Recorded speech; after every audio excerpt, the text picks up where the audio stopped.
Hi hello. ഇന്ന് നല്ല ക്ലൈമറ്റാണ് കേട്ടോ. കാണുമ്പോൾ തന്നെ ഒരു സന്തോഷം, നല്ല തെളിഞ്ഞ അന്തരീക്ഷം. ഇന്ന് ഞായറാഴ്ചയാണ്. അപ്പോൾ ഇന്നൊരു സൺഡേ മോർണിംഗ് വ്ലോഗ് ആകട്ടെ എന്ന് വിചാരിച്ചു. 2-3 ദിവസത്തെ പനിയൊക്കെ കഴിഞ്ഞ് ഞാൻ വീണ്ടും കിച്ചണിലേക്ക് കയറിയിട്ടുണ്ട് കേട്ടോ.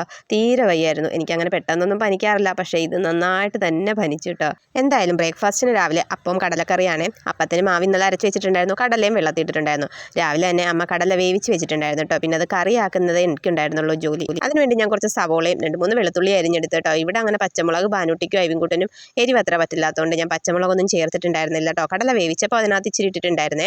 പിന്നെ അതേ പാൻ അടുപ്പത്ത് വെച്ച് എണ്ണ ഒഴിച്ചിട്ട് ചൂടായി കഴിഞ്ഞപ്പോൾ ഈ അരിഞ്ഞു വെച്ചതെല്ലാം അതിനകത്തേക്ക് ഇട്ട് ഒന്ന് വാട്ടിയെടുത്തേ. അപ്പം കടലക്കറിയൊക്കെ ഉണ്ടാക്കാൻ എല്ലാവർക്കും അറിയാമെന്ന് എനിക്കറിയാം കേട്ടോ. പക്ഷേ എന്നാലും ഞാൻ ചെയ്തതെന്ന് പറഞ്ഞു എന്നേ ഉള്ളേ. എൻ്റെ സൗണ്ട് ഇതുവരെ ശരിയായിട്ടില്ല കേട്ടോ. അതുകൊണ്ട് തന്നെ സംസാരിക്കുമ്പോൾ അതിൻ്റെതായ ഒരു ബുദ്ധിമുട്ടുണ്ട് കേട്ടോ. ഒന്ന് ക്ഷമിച്ചേക്കണേ. അങ്ങനെ സവോള വാടിക്കഴിഞ്ഞപ്പോഴേക്കും അതിനകത്തേക്ക് ആവശ്യത്തിന് മഞ്ഞപ്പൊടിയും ഉപ്പും ഇട്ട് കേട്ടോ.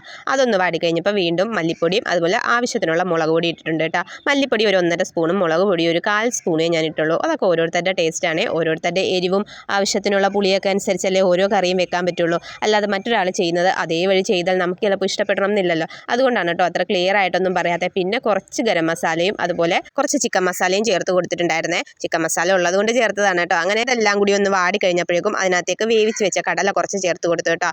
അത് കഴിഞ്ഞപ്പോഴേക്കും എന്ത് ചെയ്തെന്ന് അറിയാവോ, ഒരു മിക്സിയുടെ ചെറിയ ജാറിനകത്തേക്ക് കുറച്ച് കടല എടുത്ത് കുറച്ച് വെള്ളം ചേർത്ത് ഞാനൊന്ന് അരച്ചെടുത്തിട്ടുണ്ട് കേട്ടോ. നല്ല ഫൈനായിട്ട് അരച്ചെടുത്തേ. എന്നിട്ട് ഇത് ആ കടലക്കറിക്കകത്തേക്ക് ഒഴിച്ചു കൊടുത്തു കേട്ടോ. ഇങ്ങനെ ചെയ്യുന്ന എന്താണെന്ന് വെച്ചാൽ കറിക്ക് നല്ല കൊഴുപ്പ് കിട്ടും, ഒരു പ്രത്യേക ടേസ്റ്റുമാണ് കേട്ടോ. ഇതുപോലെ ചെയ്ത് ശീലിച്ചത് കൊണ്ട് തന്നെ ഇപ്പം കടല അരച്ച് ചേർത്തില്ലെങ്കിൽ കടലക്കറി എനിക്ക് അത്ര ഇഷ്ടമല്ല കേട്ടോ. ഞാനതങ്ങ് ശീലിച്ചു പോയേ. ഇനി ഇച്ചിരി നേരം നന്നായിട്ട് തിളച്ച് കഴിയുമ്പോൾ തന്നെ കറി നല്ല കുറുകി വരും കേട്ടോ. അപ്പോൾ തന്നെ ഭയങ്കര ടേസ്റ്റാണ് കഴിക്കാൻ. ഒന്ന് തിളച്ച് കഴിഞ്ഞപ്പോൾ ഒന്ന് തീ കുറച്ച് മൂടി വെച്ചിട്ടുണ്ടായിരുന്നേ. അത് കഴിഞ്ഞ് ഐവിൻകുട്ടനെയും ബാനൂട്ടിനെയും ചെന്ന് നോക്കിയിട്ടോ. രണ്ടുപേരും എഴുന്നേറ്റ് വന്നിട്ടുണ്ടായിരുന്നു കേട്ടോ ആ സമയത്ത്. പിന്നെ ഞാൻ പറഞ്ഞു പുറത്ത് പോയി പല്ല് തേച്ചോളാൻ. അപ്പം അമ്മയുടെ കൂടെ രണ്ടുപേരും പല്ല് തേക്കാൻ വേണ്ടി ഇറങ്ങിയിട്ടുണ്ട് കേട്ടോ റോട്ടിലേക്ക്. ഇതാ രണ്ടുപേരും കാര്യമായിട്ടൊക്കെ നടന്ന് പല്ല് തേക്കുവാണേ. അവിടുത്തെ പുല്ലും പറമ്പും ഒക്കെ നോക്കുന്നുണ്ട് കേട്ടോ. പല്ല് തേച്ച് വരുമ്പോഴേ ഐവിൻകുട്ടന് വിശപ്പാണ് കേട്ടോ. അതുകൊണ്ട് തന്നെ ഞാൻ വേഗം അടുക്കളയിലേക്ക് പോയേ. അപ്പത്തിന് ഇന്നലെ തന്നെ അരച്ച് വെച്ചിട്ടുണ്ടായിരുന്നു കേട്ടോ. നോക്കിയപ്പോഴോ മാവ് നല്ല സൂപ്പറായിട്ട് പൊങ്ങിയിട്ടുണ്ട് കേട്ടോ. നന്നായിട്ട് പൊങ്ങിയിട്ട് നല്ല ഭംഗിയായി നിൽപ്പുണ്ട് കേട്ടോ. അപ്പോൾ അതുപോലെ വന്നിട്ടുണ്ട്. ഒന്ന് കോരി നോക്കുമ്പോൾ തന്നെ കാണാം. അതായത് കണ്ടോ, ശരിക്കും പതഞ്ഞ് പൊങ്ങിയിട്ടുണ്ട് കേട്ടോ. ഇതുപോലെ അപ്പം പൊങ്ങാൻ എന്താ ചെയ്യേണ്ടതെന്ന് അറിയണം എന്നുണ്ടെങ്കിൽ ഒന്ന് കമൻറ്റ് ചെയ്തേക്കണം കേട്ടോ. ഞാൻ എൻ്റെ ഫുൾ വീഡിയോ ഇട്ടേക്കാവേ. പിന്നെ ഞാൻ അപ്പം ഉണ്ടാക്കാൻ തുടങ്ങി കേട്ടോ. അതിനുവേണ്ടി എൻ്റെ അപ്പച്ചട്ടിയാകെ പോയിരിക്കുമായിരുന്നേ. പിന്നെ ഞാൻ എടുത്തത് നമ്മുടെ ഫ്രൈ പാനില്ലേ, അതാണ് കേട്ടോ. അങ്ങനെ ഫ്രൈ പാൻ അടുപ്പത്ത് വെച്ച് ചൂടായി കഴിഞ്ഞപ്പോഴേക്കും ഒരു 1.5 തവി മാവിട്ട് കൊടുത്തിട്ടോ. ഒരു തവി ആയാലും മതി. ഇവിടെ അങ്ങനെ നൈസായിട്ടുള്ള അപ്പത്തേക്കാൾ ഇച്ചിരി കട്ടിയുള്ള അപ്പാണ് എല്ലാവർക്കും ഇഷ്ടം. അതുങ്ങളാണെങ്കിൽ ചിലപ്പോൾ 1-2 ഒക്കെ കഴിക്കുള്ളൂ. അപ്പം നൈസായിട്ടുള്ളതാണെങ്കിലും ആ എണ്ണത്തിന് വലിയ മാറ്റമൊന്നും ഉണ്ടാവില്ല. അപ്പോൾ ഇച്ചിരി കട്ടിയിൽ കഴിക്കട്ടെ എന്ന് ഞാനും വിചാരിച്ചു.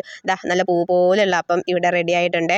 ആ നേരത്താണെങ്കിൽ നമ്മുടെ കടലക്കറി നല്ല കുറുകി പറ്റി അടിപൊളിയായിട്ടുണ്ട് കേട്ടോ. അങ്ങനെ രാവിലത്തെ ബ്രേക്ക്ഫാസ്റ്റ് ഒക്കെ എടുത്ത് വെച്ച് കഴിഞ്ഞ് ഞാൻ നേരെ മേളിലേക്കാണ് കേട്ടോ പോയത്. രാത്രി ഇട്ടിരുന്ന നക്ഷത്രവും ലൈറ്റൊന്നും ഓഫ് ചെയ്തിട്ടുണ്ടായിരുന്നില്ല കേട്ടോ. സാധാരണ അത് കുഞ്ഞോനാണ് ചെയ്യാറ്. ഇന്ന് ആളിവിടെ ഇല്ലാത്തത് കൊണ്ട് തന്നെ ആ കാര്യം ഞാൻ മറന്നും പോയി.